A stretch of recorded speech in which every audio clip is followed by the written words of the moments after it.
Halo viewers, halo guys, balik lagi sama aku, Rifki Hadian.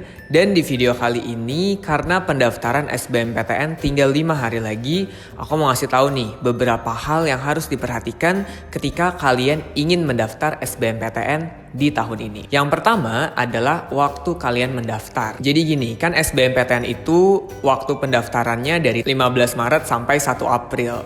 Nah, dari pihak LTMPT mengatakan bahwa merekalah yang akan menentukan kalian itu akan masuk ke waktu tes yang mana.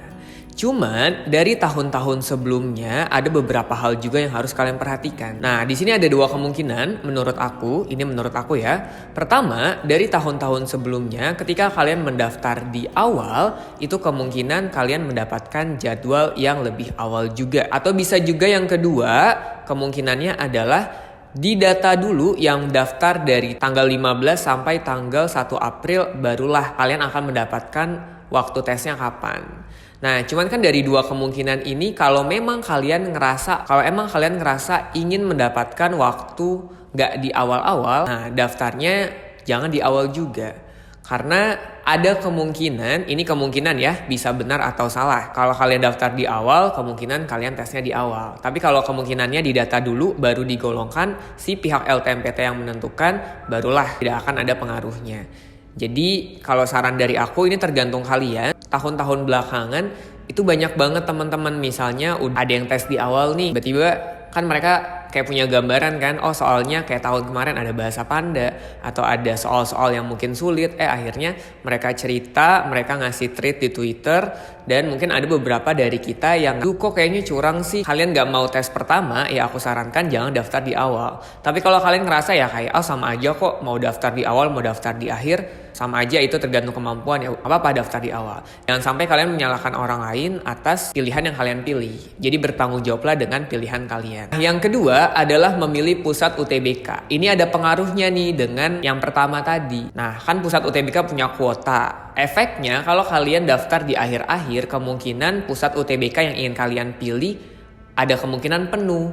Kalau pusat UTBK yang kalian pilih itu penuh, ya berarti kalian harus memilih pusat UTBK lain. Jadi ini juga harus kalian perhatikan ketika memilih pusat UTBK, ya coba lihat waktunya. Kalau tadi kalian daftarnya di akhir-akhir, kemungkinan pusat UTBK-nya penuh, kalian harus memilih pusat UTBK lain. Ini juga berpengaruh sih dengan waktu tes yang mungkin kalian dapatkan. Kan nggak semua pusat UTBK terisi penuh kan? Nah, mungkin aja yang pusat UTBK-nya nggak terisi penuh ini, mereka selesainya akan lebih cepat dibandingkan pusat UTBK yang penuh. Jadi adalah plus minus ketika kalian ingin mendaftar, waktu dan pilihan pusat UTBK kalian.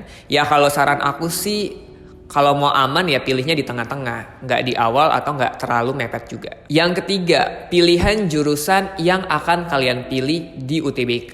Kan kalian dikasih dua pilihan nih untuk memilih jurusan.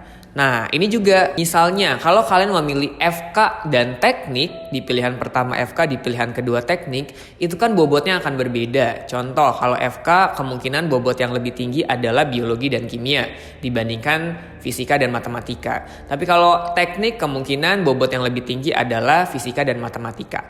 Nah, kalian harus melihat apakah strategi pemilihan jurusan ini sudah tepat bagi kalian. Nanti kan skornya tergantung dari bobot nih. Jadi kalau misalnya skor kalian sama tapi ada bobot yang lebih tinggi, kemungkinan yang bobotnya lebih tinggi lah yang akan terpilih. Jadi kalau misalnya aku kuat fisika sama matematika dan kalian memilih teknik, itu tepat. Kenapa? Karena bobotnya kemungkinan akan lebih tinggi di fisika dan matematika. Nah, dengan adanya persamaan bobot ini di pilihan pertama dan kedua kalian akan memperbesar peluang kalian untuk lulus dibandingkan dua jurusan yang kalian pilih mempunyai bobot yang berbeda.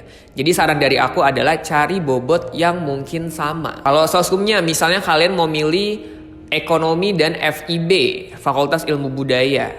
Nah kan kalau ekonomi kemungkinan ekonominya nih yang harus tinggi bobotnya. Tapi kan kalau sastra mungkin bobot ekonominya nggak setinggi ketika kalian memilih jurusan akuntansi, manajemen, ilmu ekonomi, dan lain sebagainya. Sama kayak tadi, kalau memang kalian mau ekonomi aja dan yang mau kalian kuatin adalah ekonomi, ya udah pilihnya misalnya akuntansi dan manajemen. Kemungkinan kan bobotnya sama. Jadi nanti ketika kalian gagal di pilihan pertama, belum tentu gagal di pilihan kedua juga. Peluang kalian untuk bisa keterima di pilihan kedua juga ada gitu.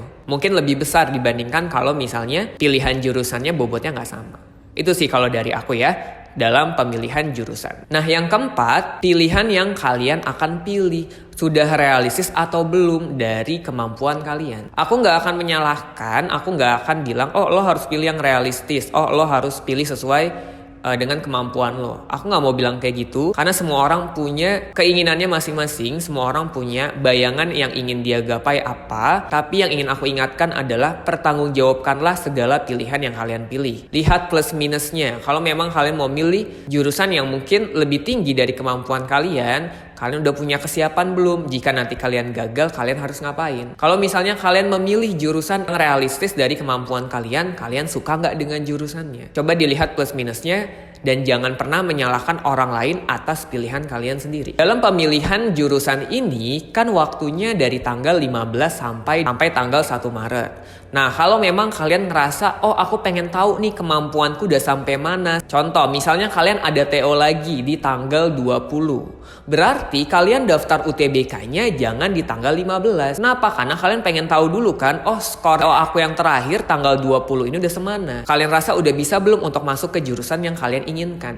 Jadi lihat dulu dari TO terakhir kalian. Daftarnya sesudah hasil TO kalian keluar dan sudah kalian konsultasikan dengan guru kalian, dengan orang tua kalian, atau dengan diri kalian sendiri dengan membandingkan data-data yang ada. Nah, kalau kalian bingung, Kak, bandinginnya di mana? Skor amannya tuh berapa? Aku sangat menyarankan teman-teman lihat di data tahun 2019. Kenapa? Karena di data tahun 2019 itu ada 2, TPS dan TKA. Yang kedua, data di tahun 2019 itu rata-ratanya lebih tinggi dibandingkan data tahun 2020. Kenapa Kak bisa lebih tinggi? Kemungkinannya karena di tahun 2019 itu setiap minggu nilainya keluar. Jadi yang dibandingkan IRT-nya, item respon teorinya, hanya di sesi tersebut. Berbeda sama tahun 2020, diakumulasi dulu semuanya baru dikeluarkan nilainya. Tapi kalau tahun 2019 tuh per minggu ada nilainya. Itu dia 4 hal yang harus kalian perhatikan untuk mendaftar SBMPTN di tahun ini. Kalian memperhatikan hal ini, kalian bisa mempertimbangkan dan memilih dengan bijak sesuai dengan keputusan kalian. Kalau ada mau video yang aku buatin, tulis aja di kolom komen. Kalau bisa nanti aku buatin. Kalau udah, aku mau bilang thank you banget udah nonton video ini. Hope you enjoyed dengan videonya. Dan sampai jumpa di video-video aku yang selanjutnya ya. See you next time guys. Bye.